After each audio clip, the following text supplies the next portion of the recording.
하나님 아버지 은혜 베풀어 주심을 감사를 드립니다. 주님께서 지난 한 주간의 삶 가운데도 함께하여 주시고 우리 오늘 이렇게 학생부 예배로 모일 수 있게 해주심을 감사를 드립니다. 아멘. 우리 예배 가운데 하나님께서 임재하여 주시고 특별히 우리 어린 학생들 저 공부에 지치고 학교 생활에 지쳐 피곤하지만은 이 예배드리는 이 시간이 소중하고 귀하다는 것을 알 수 있도록 하나님 역사하여 주셔서 아멘. 바라옵기는 어릴 때부터 하나님을 사랑하는 마음을 가지고 정말 우리를 구원하시고 우리를 늘 날마다 눈동자처럼 지켜보아하시는 하나님께 늘 감사와 영광을 올려드릴 수 있도록 은혜 베풀어 주셔서 아멘. 하나님께서 이 예배 가운데 함께하여 주실 줄 믿사오며 살아계신 예수 그리스도 이름으로 간절히 기도드립니다. 아멘.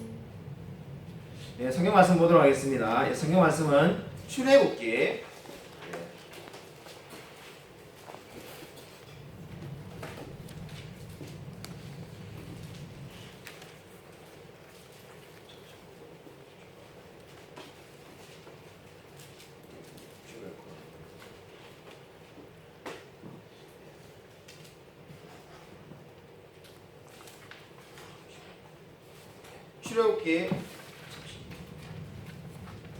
14장 21절입니다. 출애굽기 14장 21절. 출애굽기 14장 21절.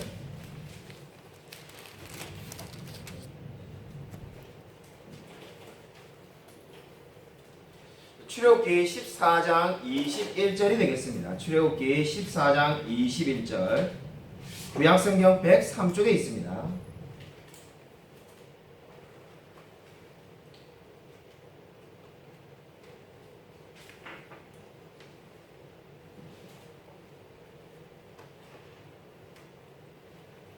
출애굽기 14장 21절 다 찾으셨으면 같이 한 목소리로 한번 읽겠습니다. 모세가 바다 위로 손을 내밀매 여호와께서 큰 동풍이 밤새도록 바닷물을 물러가게 하시니 물이 갈라져 바다가 마른 땅이 된지라. 아멘. 제가 고등학교 때 학교를 다닐 때 선생님 중에 한 분이 교회 다니는 사람 손을 들어보라 이렇게 하는 분이 계셨습니다. 왜 그랬는지 모르겠지만은 거의 해마다 한두 분이 꼭 교회 다니는 사람 있으면 손들으라고 하는데 제가 고등학교 1학년 때까지만 하더라도 신앙의 구원이 확실히 없어가지고 손을 안 들었습니다. 그래서 손들면 보나마나 창피하게 뭐 어느 교회 다니냐, 교회는 뭐 어머니는 다니시냐 이런 거 물어볼까 싶어가지고 그냥 뭐 안 들어도 괜찮겠지 이래서 안 들었습니다. 안 되니까 우리 반에 손든 학생이 저 빼고 4명이 손을 들더라고요. 학생이 그 당시 한 반에 50명인데 4명이 교회를 다닌다고 손을 드니까 선생님께서 그러면 이 수업 마치면은 그 학생들은 과학실로 와라 이렇게 하는 거예요. 그 당시에는 우리 과학실이 벌 받으러 가는 데요. 뭔가 잘못한 학생이 있으면은 과학실로 와라 이래가지고 혼나는 데인데 과학실로 와라 이런 말 듣고 내가 손 안 들기 잘했구나. 이제 저분이 교회 다닌다고 뭐라 하려고 하는가, 선생님이 뭐라 하려고 하는가 보다 이렇게 생각해서 있었습니다. 그래서 과학실에 갔다 온 학생들에게 무슨 일이 있었냐고 하니까 선생님이 교회 다닌다고 칭찬해 주면서 신앙생활 잘해라고 초콜릿을 하나씩 줬다는 거예요. 그래서 제가 그때 얼마나 배가 아프든지 지금이야 여러분 아마 우리 학생들이 먹을 게 넘치는 시대니까 뭐 초콜릿이나 사탕이나 지금 우리 교회 주방에도 가면은 사탕이 이렇게 쌓여 있는데 사람들이 가져가지도 않습니다. 근데 그 시대는 30년 전에는 이 초콜릿하고 사탕이 지금보다는 귀했는데 이 초콜릿을 이렇게 하나씩 큰 걸 이렇게 하나씩 받았다니까 배가 아프더라고. 내 이럴 줄 알았으면 나도 손 들어가지고 과학실에 가서 초콜릿 받았을 걸 이런 생각을 그때 했었습니다. 자, 문득 이번 주에 설교 준비하면서 이 생각이 떠올랐는데 그런 생각이 들더라고요. 정말 그 선생님은 신앙이 좋은 분이었구나. 그러니까 모든 제자가 사랑스럽겠지만은 그 중에도 교회 다니는 아이를 손들어 해가지고는 이게 따로 자기가 초콜릿을 사가지고 와가지고 선물로 하나씩 준 거죠. 제가 그래서 문득 이번 주에 설교 준비하면서 그 선생님 얼굴이 떠올랐는데 정말로 학생들을 사랑하고 정말로 신앙이 좋은 분이었구나라는 생각을 해보게 되었습니다. 여러분 신앙이 뭘까요? 신앙이 뭐길래 수많은 제자들이 있는데 그 중에서 또 따로 불러가지고 그죠? 자기 돈으로 돈 들여서 초콜릿도 사주고 좋은 이야기도 해주고 도대체 믿는다는 게 뭘까요? 여러분 정말로 하나님이 살아계시기 때문에 이 모든 일이 일어나는 겁니다. 오늘 성경을 보십시오. 오늘 성경은 저와 여러분에게 출애굽을 이야기하는데 우리가 너무나 잘 아는 이야기죠. 그죠? 이 제일 출애굽의 클라이막스, 모세가 그죠? 오늘 성경 말씀처럼 바다 위에 손을 탁 내미니까는 그죠? 마치 영화의 한 장면처럼 하나님께서 바닷물을 착 물러가게 해가지고 우리가 흔히 말하는 홍해가 이제 갈라지게 되었습니다. 아마 이 장면은 애니메이션으로 다 봐서 우리가 다 알고 있을 겁니다. 성경 만화로 된 것이 한편으로 우리에게 유익을 주지만은 또 한편으로는 우리에게 이제 오해를 불러일으킬 수가 있는데, 애니메이션을 보면 어떻습니까? 제가 많은 애니메이션을 봤지만은 한번 여러분이 한번 다음에 한번 만화를 볼 때 한번 헤아려 보십시오. 이 열을 맞춰가지고 이렇게 홍해를 건너잖아요. 대체로 10줄을 넘는 것을 본 적이 없습니다. 물론 뭐 이해는 갑니다. 왜냐하면 만화를 그리는데 좀 수천 명을 그릴 수 없으니까 그냥 보통 한 6줄, 7줄 이렇게 사람이 이렇게 쭉 이렇게 열을 맞춰가지고 홍해를 건너는 거죠. 여러분 한번 지금 생각해 보십시오. 제가 모세라 생각하고 손을 탁 내미니까 바닷물이 쫙 갈라졌습니다. 그래서 지금 예를 들면 우리 지금 앉아있는 이 예배당만큼만 이렇게 갈라져도 우리가 건너는데 지장이 없겠죠. 근데 문제는 뭐냐면은 당시에 이 홍해를 건널 때 사람들이 얼마나 많았냐면은, 이스라엘 백성들의 숫자가 얼마나 많았냐면은, 만약에 두 줄로 갈라진다면, 지금 제 강대상 앞에 제 앞에만 이렇게 쫙 갈라지면은 두 줄로 건널 수 있겠죠. 두 줄로 건너면은 그 길이가 얼만큼 돼야 되는지 압니까? 무려 1300km가 돼야 되는 거예요. 1300km. 서울에서 지금 여기 우리 화성에서 부산까지가 아마 뭐 대략 한 500km 안 될 건데 1300km를 걸어가야 되는 거예요.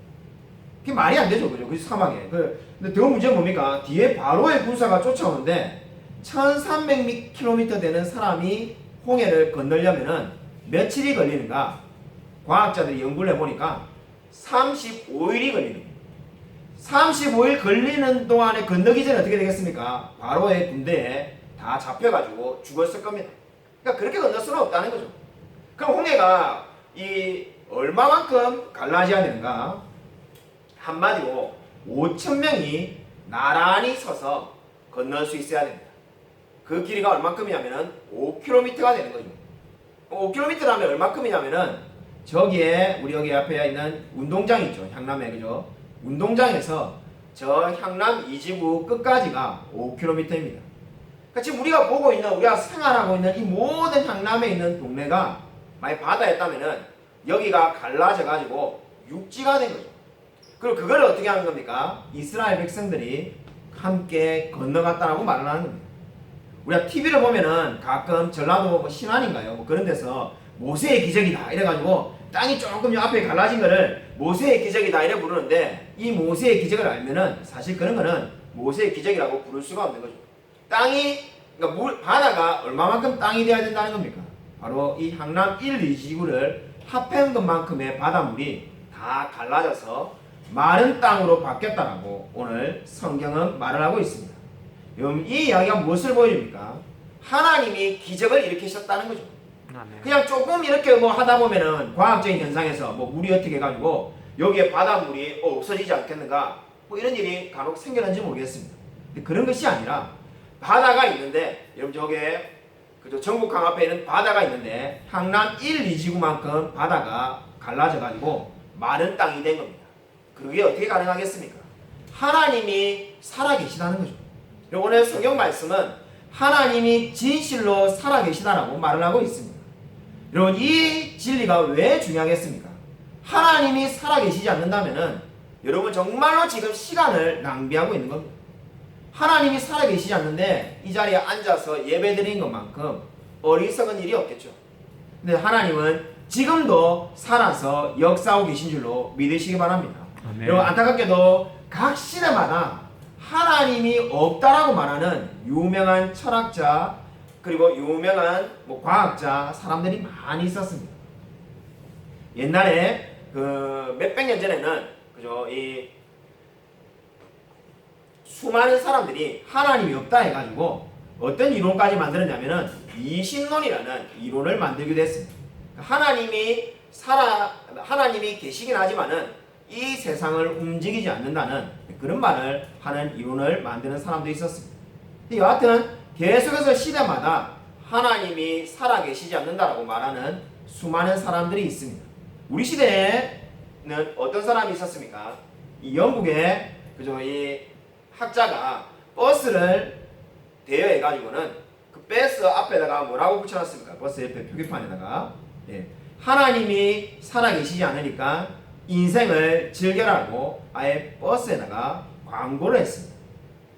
그렇게 광고를 하는 게 이유가 뭐겠습니까? 자기는 아무리 생각해도 하나님이 없으니까 하나님이 없다 생각하고 살라고 자기 돈 사비를 틀어가지고 버스에 광고를 낸 사람도 있었습니다. 여러분, 이 이야기들이 다 뭘 보여줍니까?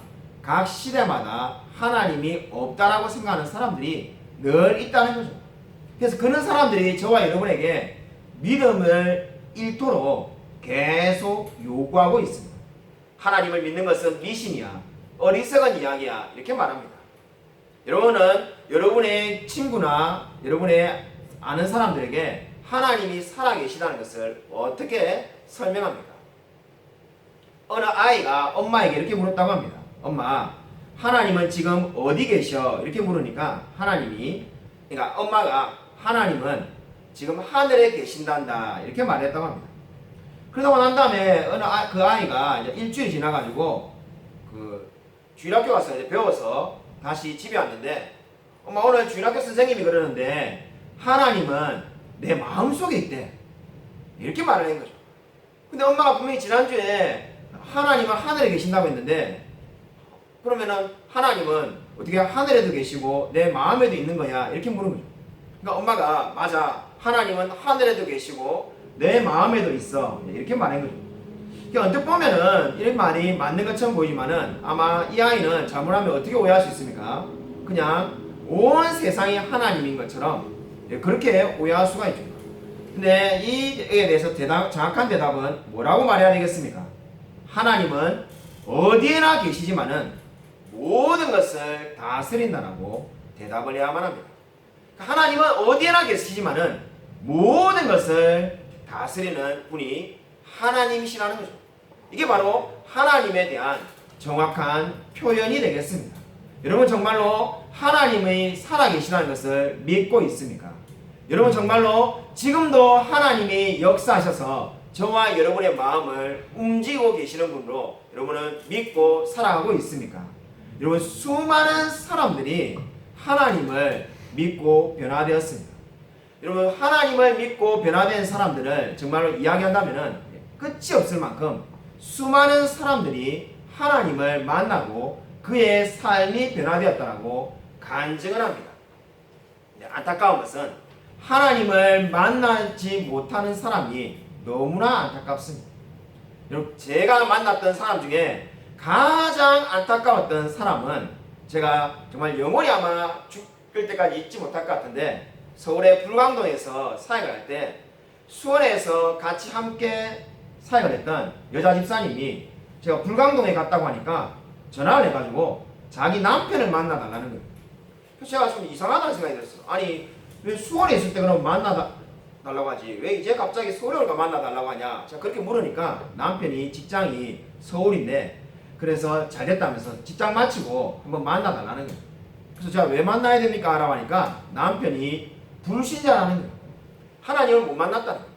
그래서 제가 불신자같이 전도하는 것을 제가 다 연구해가지고 나름대로 생각해가지고 원래 알던 거, 그죠? 우리 CCC에서 뭐 말하는 사형이라든지 브릿지 전도 이런 거 생각해가지고 준비해가지고 불광동 앞에 있는 한 식당에 나갔습니다. 나가서는 너무나 깜짝 놀랐던 게, 그 만났던 분이 당시에 약 40살 정도 되는 분이었는데 서울의 큰 교회 목사님 아들이었습니다. 그래서 목사님 아들인데 수십 년 동안 단 한 번도 빠지지 않고 교회를 다녀가지고 성경은 사실 거의 저만큼 잘 알더라고요. 그뿐만 아니라 뭐 성가대도 지금 봉사하고 있고 여러 가지 주일학교 봉사도 하고 있고, 그냥 여기 지금 앞에 앉아 계신 우리 집사님들처럼 다 모든 것을 다 하시는 분. 그냥 너무 놀래가지고 물었죠. 아니, 그 우리 분명히 그 아내 되시는 여자 집사님이 솔직히 외람되지만 불신자라 해가지고 저는 막 안 믿는 사람에게 전도하려고 준비했는데 그 신앙생활 이렇게 오래 하셨는데 왜 그렇게 말했는지 모르겠습니다, 이렇게 말을 하니까는 그분이 하는 말이, 정말로 목사님이 하나님을 증명해 줄 수 있다면, 자기에 가르쳐 줄 수 있다면은 자기가 시간을 내서 들을 마음이 있어가지고 자기 아내한테도 그렇게 말을 했다는 거예요. 자기는 하나님이 살아계신 것을 믿지 않는다는 거예요. 제가 너무 놀래가지고 아니 하나님이 살아계신 걸 믿지 않는데 그럼 왜 수십 년간 교회를 다녔습니까? 이렇게 말하니까 그분이 제게 이렇게 말했습니다. 목사님 아버지가 횟집을 하면은 횟집 돕지 않겠습니까? 당연히 돕지요. 자기는 아버지가 목사님이니까 아버지를 돕는 마음으로 지금 교회를 다닌다는 거죠. 자기가 안 가면은 아버지의 얼굴에 창피감을 주는 거니까 자기가 그냥 아버지 얼굴을 체면 세워드리려고 가서 성가대도 하고 주일학교 봉사도 하고 주방에 설거지도 하고 그렇게 하지만은 아버지가 목회를 그만두시면은 자기는 은퇴하시면은 자기는 교회를 떠날 거라고. 너무나 안타까웠어요. 성경을 얼마나 잘 아는지 모릅니다. 그때부터 제가 막 설명을 2시간 이상 했죠.